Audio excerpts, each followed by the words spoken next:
It's being called the app economy. We'll take a look at its effect on jobs. We'll dissect the latest jobs report and take a look at what's gone so wrong in working class America. All that and more as Labor This Week begins now.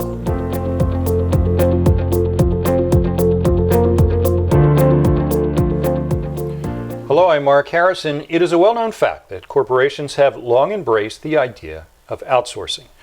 The men and women who clean the office used to be employed by the corporation.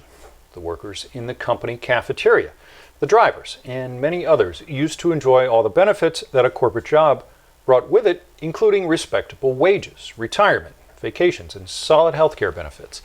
But that's no longer the case. Those jobs are now outsourced to the lowest bidders, who, in an effort to keep fees low to corporate bidders, offer those same workers little to no benefits, minimum wages, and in many cases, wage theft and no recourse when employees are injured on the job. And often, they hire illegal workers, while the corporations look the other way. And as if that weren't enough, along comes the gig economy, offering some of those folks a chance to work a second job and do without sleep, all the while being classified as independent contract workers and a chance at sub-minimum wages and, once again, no benefits. And just when we thought we hadn't seen it all, here comes the app economy.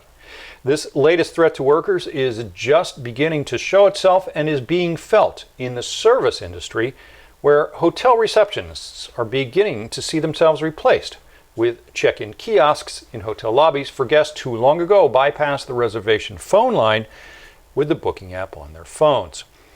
In many formerly full-service hotels, room service has become a thing of the past, as hotels looking the other way when it comes to security issues encourage guests to order from DoorDash, Postmates, and Uber Eats, with some chains going so far as to install tablets designed for ordering in from beyond the hotel walls. Doormen and bellmen who used to hail taxicabs in major cities now watch as guests jump in Ubers and Lyfts, ignoring their outdated uniforms as they hurry past. Concierges have been largely replaced by even more kiosks and tablet-driven apps. Indeed, these aren't robots. That's another story indeed. These are good-paying corporate jobs that are simply evaporating and being replaced with apps with almost no one noticing. We'll be right back with a look at the jobs report next.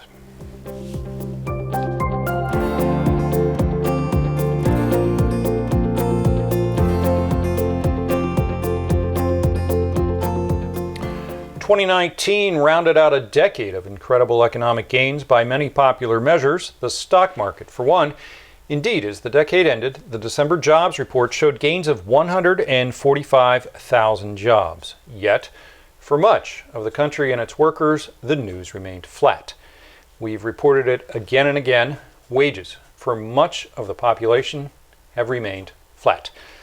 The Trump administration likes to tout wage gains, but the truth is that with an official wage growth number of 2.9% for all of 2019, most American workers find themselves looking back at yet another lost decade of raises.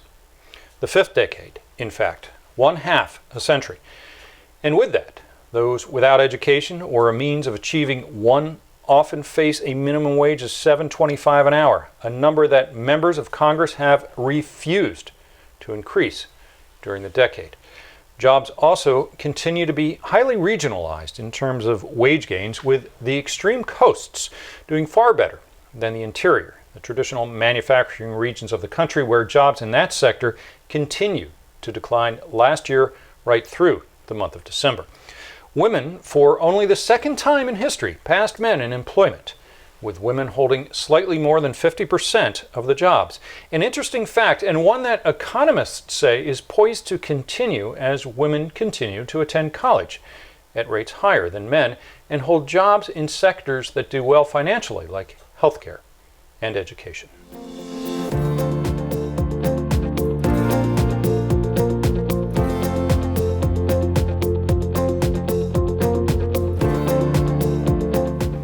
The latest figures on income inequality are in, and they show that in 2009, the CEO to worker pay ratio stood at 197 to 1, while by the most recent measure in 2018, it has reached 278 to 1.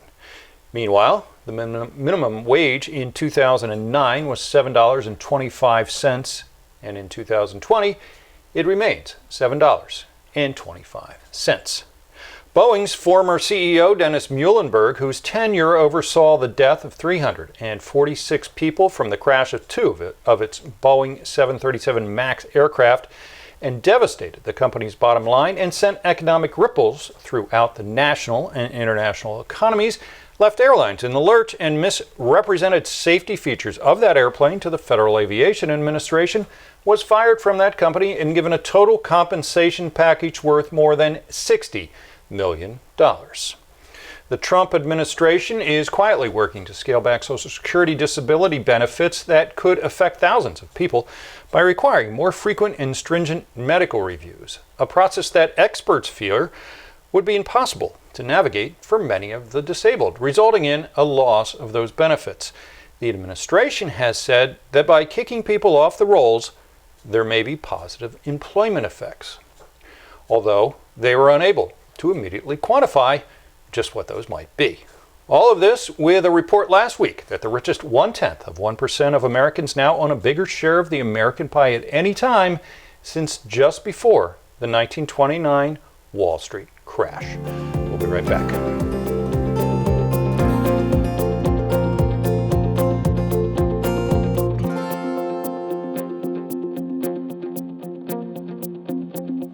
In Midtown Manhattan recently, more than 300 members of the New York City and Vicinity District Council of Carpenters came together at the Javits Center to build a hockey rink for Olympians hoping to qualify for the Special Olympics World Games being held in Sweden next month.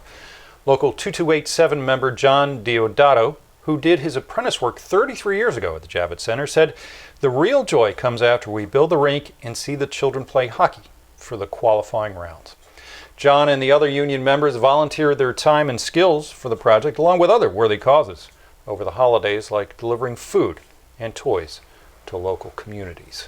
That's a great thing they did. I'll be back in just a moment with a look at what's gone so wrong in working class America.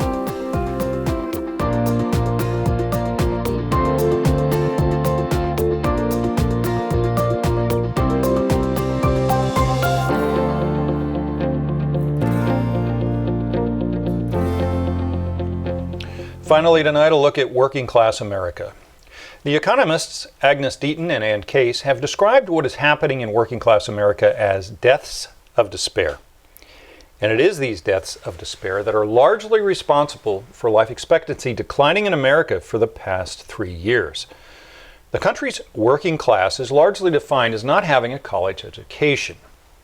Now, symptoms that were once assigned exclusively to the African American community in the 1970s and the 1980s, symptoms like deadbeat dads, missing dads, and prison dads, and drug abuse and family breakdowns, symptoms that are a cancer on our nation, have now spread to white communities because of lost jobs and lost futures, lost dignities, and lost identities. Men who once held jobs that provided a living wage that meant families could enjoy food and shelter and drive a decent automobile to work have fallen into drug use, drug dealing, alcoholism, suicide, criminal behavior, reckless behavior, and homelessness.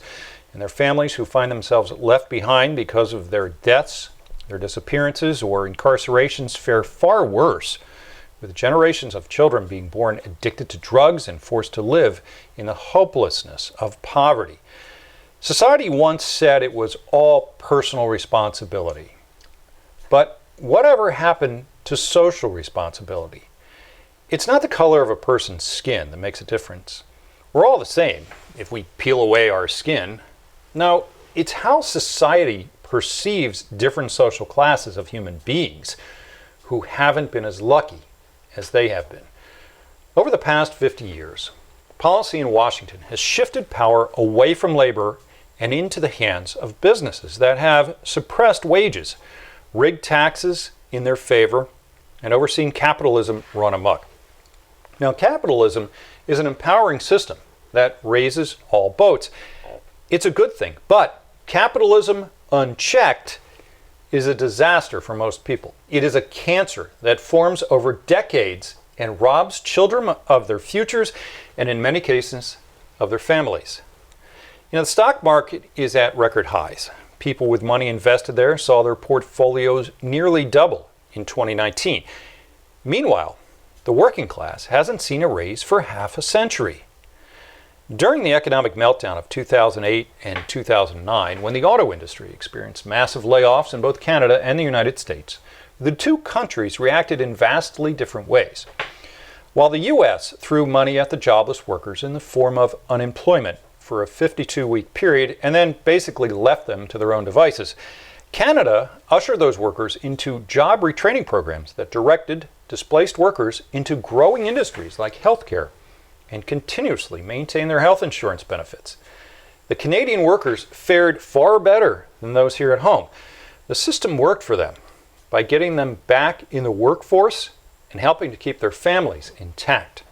Consequently, there were far less deaths of despair in Canada than there were in America.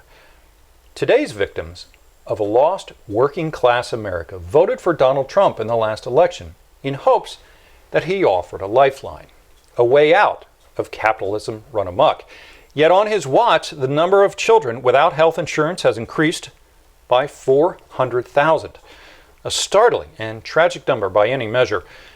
Today on the 2020 presidential campaign trail, we hear a lot about America's middle class from Democrats and all about the stock market from Republicans, but nothing about the lost working class. Those who once enjoyed a sustainable lifestyle and happy childhoods, enjoyed health care and promise of the future. This cancer on our country belongs to both political parties and to the haves on both coasts who enjoy the benefits of a college education and the increases in stock market performance that lift their retirements and their confidence while turning a blind eye and a deaf ear to working class towns across our nation where only 1 in 7 children even graduate from high school, where quiet deaths of despair occur on a daily basis. I'm Mark Harrison. I'll see you next week.